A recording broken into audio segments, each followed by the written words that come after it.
mayroon po tayong pagdalaw sa dalawang bansa actually, Kare.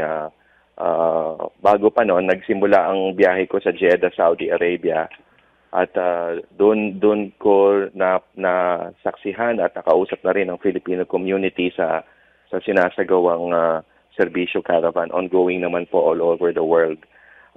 Ngayon, after Jeddah, nagpunta ako sa West Africa, sa Liberia at sa Nigeria, para kausapin ang mga Filipino community doon, mga OFWs natin doon, at pati yung mga counterparts natin, ministerial counterparts natin na nando doon. Liberia at Nigeria para makausap ang ating mga Filipino community at mga ministers at labor minister at foreign minister at sa Liberia, West Africa yan pareho. At particular sa bansang Nigeria, ay bala kasi natin magtayo ng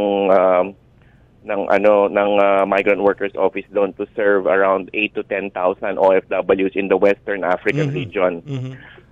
Kaya't ang good news dito, malugod kaming tinanggap ng both labor and foreign Nigerian ministers. At doon pareho nilang sinabi na welcome, very welcome ang magtatayo ng ating migrant workers office. So that's the good news. So napipinto na ito. Hopefully within this year, maitayo na natin. May labor attaché na tayo mapadala doon. Okay.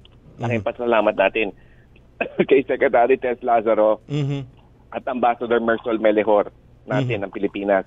Kasi sila talaga ang kaugnayan natin dito sa pagpapatayo ng migrant workers office at yung napakagandang relasyon natin with the Nigerian government and Western African governments.